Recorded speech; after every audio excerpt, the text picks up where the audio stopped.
আসসালামু আলাইকুম। আমন্ত্রণ জাগো ফুটবলে আপনাদের সাথে আছি আমি ফারহানা জেরিন সুমা। শুরুতেই জানিয়ে দিব শিরোনামগুলো।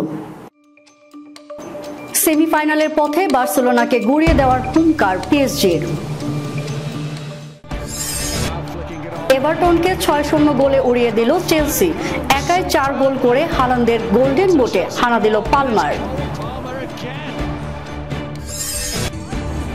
চাবুক দিয়ে ফুটবলারকে আক্রমণের পর দর্শকের জন্য কঠোর আইন করতে যাচ্ছে সৌদি আরব। সড়ক দুর্ঘটনায় হাসপাতালে ইংলিশ তারকা হ্যারি কেইনের 3 সন্তান। শুনছিলেন শিরোনাম, এবারে বিস্তারিত। সেমিফাইনালের পথে বার্সেলোনাকে গুড়িয়ে দেওয়ার হুঙ্কার দিয়ে রাখল পিএসজি। কোয়ার্টার ফাইনালের দ্বিতীয় লেগে এবার পিএসজিকে আতিথ্য দেবে বার্সেলোনা। পার্ক দ্য প্রিন্সেসের জয় সেমিফাইনালের পথে এগিয়ে রেখেছে কাতালোনিয়ানদের। তবে মরণ কামড় দিতে প্রস্তুত প্যারিস সেন্ট জার্মেই। ম্যাচ শুরু হবে বাংলাদেশ সময় রাত 1টায়। প্রথম লেগের আগে যতটা উত্তাপ ছড়িয়েছিল পার্ক দ্য প্রিন্সেসে, এবার ঠিক ততটাই নীরবতা বার্সেলোনায়। অপ্রত্যাশিত ফলটা একেবারে নিশ্চুপ করে দিয়েছে পিএসজিকে। অন্যদিকে বরাবরই মুখের কথার চেয়ে মাঠের খেলা নিয়েই বেশি মনোযোগী কাতালোনিয়ানরা। দ্বিতীয় লেগেও তাই চলছে তাদের প্রস্তুতি। অলিম্পিক স্টেডিয়ামে কিছুটা এগিয়ে নামবে স্বাগতিকরা। প্রতিপক্ষের মাঠের গোল ব্যবধান আগের মতো বিবেচনায় না আসলেও 3-2 জয় আত্মবিশ্বাস বাড়াচ্ছে বার্সা শিবিরের। পিএসজির সুপার স্ট্রাইকাররাও যে অপ্রতিরোধ্য নয় সেটা যে প্রমাণ করে এসেছেন তারা। এবার ধারাবাহিকতা রক্ষার লড়াই। অন্যদিকে নিজেদের ছাড়িয়ে যাওয়ার লড়াইয়ে নামতে হচ্ছে প্যারিসিয়ানদের। কোয়ার্টারের এক ম্যাচ ছাড়া বাকি সব ম্যাচেই নিজেদের আধিপত্য ধরে রাখতে সমর্থ হয়েছিল পিএসজি। পুরনো সেই আত্মবিশ্বাস থেকে খুঁজে বেড়াচ্ছেন ফুটবলাররা। সঙ্গে এমবাপ্পের ছন্দহীনতারও একটা সমাধান চায় তারা। একাদশ নিয়ে খুব একটা ভাবনা নেই বার্সেলোনার। আগের লেগের মতোই এখানেও থাকছে না গাভি এবং আলেহান্দ্রো ভালদো।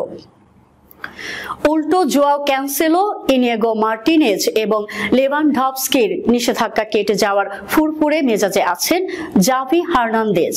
চিন্তা শুধু একটাই, আগের লেগে হলুদ কার্ড দেখায় ঘরের মাঠে জার্সি রবার্টোর সার্ভিস পাবে না কাতালান ক্লাবটি।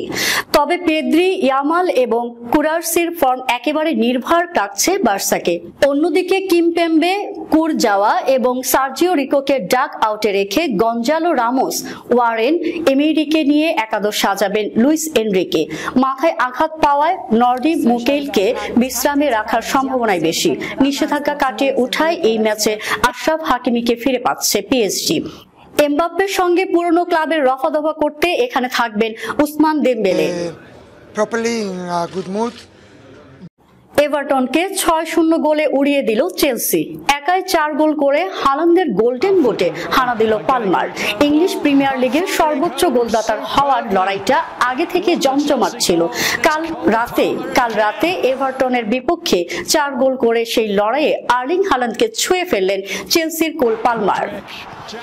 সেই পালমার এই মৌসুমে সিটি থেকে চেলসি আসার আগে প্রিমিয়ার লিগে যার কোনো গোলই ছিল না।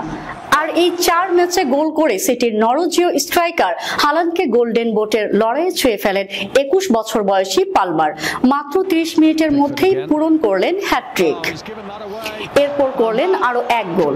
কোল পালমারের দানবীয় পারফরমেন্সে এভারটনকে 6-0 গোলে উড়িয়ে দিয়েছে চেলসি। সোমবার রাতে নিজেদের ঘরের মাঠ স্ট্যামফোর্ড ব্রিজে 21 বছর বয়সী পালমার বলতে গেলে এভারটনকে একাই ধসিয়ে দিয়েছেন। ইংল্যান্ডের এই তরুণ 13 মিনিটের মাথায় প্রথম গোল করেন বাঁ পায়ের জাদুকরী শটে। 18 মিনিটের মাথায় পালমার দ্বিতীয় গোল করেন হেডে, আর তৃতীয় গোল করেন 29 মিনিটে ডান পায়ের শটে। 64 মিনিটে সর্বশেষ গোলটি করেন ম্যাচের দ্বিতীয়ার্ধে পেনাল্টিতে।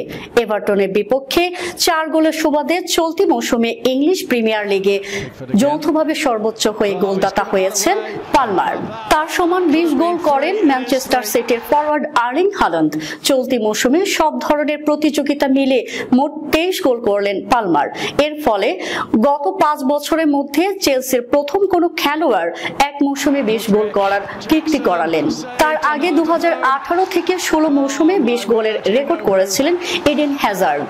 চেলসির হয়ে বাকি গোল দুটি করেন নিকোলাস জ্যাকসন 44 মিনিটে এবং বদলি খেলোয়াড় আলফি গিলক্রিস্ট 90 মিনিটে। 31 ম্যাচে 47 পয়েন্ট নিয়ে বর্তমানে পয়েন্ট টেবিলের নবম স্থানে আছে চেলসি। আর 32 মিনিটে 27 পয়েন্ট নিয়ে টেবিলের নিচের দিকে থেকে পঞ্চম স্থানে আছে এভারটন। ফুটবলারকে চাবুক পেটা করছেন এক দর্শক। অভাবনীয় এমন দৃশ্যই দেখা গিয়েছিল গত বৃহস্পতিবার সৌদি সুপার কাপের ফাইনালে। নেক্কারজনক ওই ঘটনার পর নড়ে চড়ে বসেছে সৌদি আরবিয়ান ফুটবল ফেডারেশন। গতকাল জানিয়েছে দর্শক আচরণবিধি পর্যালোচনা করে সেটিতে পরিবর্তন আনতে যাচ্ছে তারা। আবুধাবিতে অনুষ্ঠিত সুপার কাপের ফাইনালে আল ইত্তিহাদকে 4-1 গোলে হারিয়ে চ্যাম্পিয়ন হয় আল হিলাল। সেই ম্যাচে আল ইত্তিহাদের মরক্কোন খেলোয়াড় আব্দুর রাজ্জাক হামদাল্লাহর সঙ্গে তর্কাতর্কি বেঁধেছিল মাঠের কাছাকাছি গ্যালারিতে থাকা এক দর্শকের সঙ্গে। তর্কাতর্কির এক পর্যায়ে সেই ব্যক্তির দিকে পানি ছুঁড়ে মারেন হামদাল্লাহ। এরপরে সেই ব্যক্তি চাবুক দিয়ে হামদাল্লাহর শরীরে আঘাত করেন। এরপর অন্য দর্শক ও খেলোয়াড়রা এসে দুজনকে দূরে সরিয়ে নেন। ম্যাচে ইত্তিহাদের একমাত্র গোলটি করেছিলেন হামদাল্লাহ। গতকাল সৌদি ফুটবল ফেডারেশন ও দেশটির পেশাদার ফুটবলারদের সংগঠন PFA বিবৃতি দিয়েছে এ বিষয়ে। আল ইত্তিহাদ ক্লাবের এক খেলোয়াড়কে এক দর্শক শারীরিকভাবে আঘাত করছেন, এমন দৃশ্য দেখে আমরা স্তম্ভিত। সেই বিবৃতিতে এমন ঘটনার জন্য দুঃখ প্রকাশ করা হয়েছে। AFC ও ফিফার অন্য সব সদস্যের মতো সৌদি আরবিয়ান ফুটবল ফেডারেশনও যারা ফুটবল দেখতে আসেন ও খেলেন তাদের নিরাপত্তার বিষয়টি প্রাধান্য দেয়। সৌদি আরবে ফুটবল পারিবারিক খেলা, এখানে বিশৃঙ্খলার ঘটনা নেই বললেই চলে। তথাকথিত সেই দর্শকের আচরণ সৌদি ফুটবলের ছবি হতে পারে না। আমরা এই ঘটনার নিন্দা জানাই। এরপর সেই বিবৃতিতে আচরণবিধি পর্যালোচনা করে পরিবর্তন আনার ঘোষণা দেওয়া হয়। দর্শক আচরণবিধি পুঙ্খানুপুঙ্খভাবে পর্যালোচনা করা হবে। পর্যালোচনার পর এমন ঘটনা যেন আর না ঘটে সেটি নিশ্চিত করতে দ্রুত সময়ের মধ্যে কঠোর শাস্তি দেওয়ার বিধান যোগ করা হবে। এ বিষয়ে খেলোয়াড়দের সংগঠনের সঙ্গে যৌথভাবে কাজ করার ঘোষণাও দেওয়া হয়েছে। এই ঘটনা যদিও সৌদি আরবের বাইরে ঘটেছে, তবু সৌদি আরবিয়ান ফুটবল ফেডারেশন ও সৌদি আরবের ফুটবল খেলোয়াড়দের সংস্থা স্টেডিয়ামের নিরাপত্তা নিশ্চিত করার লক্ষ্যে একসঙ্গে কাজ করে যাবে। আমরা চাই খেলাটির সঙ্গে সংশ্লিষ্ট সবার জন্য নিরাপদ পরিবেশ নিশ্চিত করতে। ক্রিস্টিয়ানো রোনালদো, নেইমার ও করিম বেনজেমার মতো তারকাদের নিয়ে এসে সৌদি ফুটবলকে তারার হাট বানানো দেশটি বিশ্বকাপ আয়োজন করতে যাচ্ছে। 2034 বিশ্বকাপের আয়োজক হওয়ার লড়াইয়ে একমাত্র প্রতিদ্বন্দ্বী সৌদি আরবই। সড়ক দুর্ঘটনায় আহত হয়ে হাসপাতালে ইংলিশ তারকা ফুটবলার হ্যারি কেইনের 3 সন্তান। তারা সুস্থ রয়েছেন হ্যারির সন্তানেরা, তবে সতর্কতার জন্য তাদের হাসপাতালে নেওয়া হয়েছে। গত সোমবার রাতে বায়ার্ন মিউনিখের হয়ে আর্সেনালের মুখোমুখি হতে ইংল্যান্ড ফেরেন কেইন। সেদিন বিকেল 5:15 মিউনিখের কাছাকাছি বাভারিয়ায় একটি সড়ক দুর্ঘটনা ঘটে। হাইওয়ের স্লিপ লেন দিয়ে যাওয়ার চেষ্টার সময় একটি কালো মার্সিডিজ ভিতো ফন এবং রেনাল্টের মধ্যে সংঘর্ষ হয়। জার্মান পত্রিকা বিল্ড জানিয়েছে এমনটাই। মার্সিডিজে ছিল ইংল্যান্ড অধিনায়ক কেইনের 3 পুত্র, 3 বছর বয়সী লুইস, 5 বছর বয়সী ভিভিন্নে ও 7 বছর বয়সী আইভি। আর রেনাল্টে ছিল 20 বছর বয়সী এক চালক। তবে সৌভাগ্যবশত সেই দুর্ঘটনায় মারাত্মক কিছু হয়নি, সবাই সুস্থ আছে। ঘটনাস্থল থেকে কেইনের সন্তানদের দ্রুত পাশের হাসপাতালে নেওয়া হয় অ্যাম্বুলেন্সে করে এবং তাদের কোনো মারাত্মক কিছু ঘটেনি। হয়তো সেই মার্সিডিজে কেইনের স্ত্রী ক্যাট এবং গত আগস্টে জন্ম নেওয়া তাদের 4র্থ সন্তানও ছিল।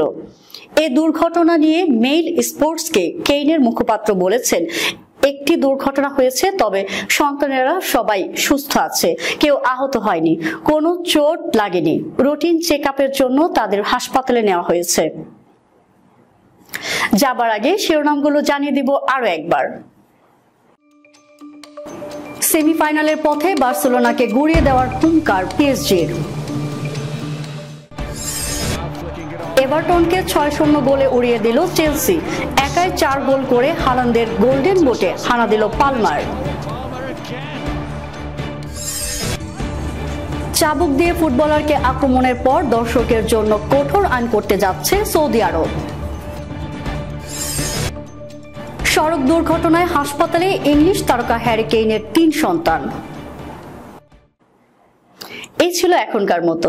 আমাদের পরবর্তী সংবাদ দেখার আমন্ত্রণ জানিয়ে শেষ করছি। ধন্যবাদ সবাইকে।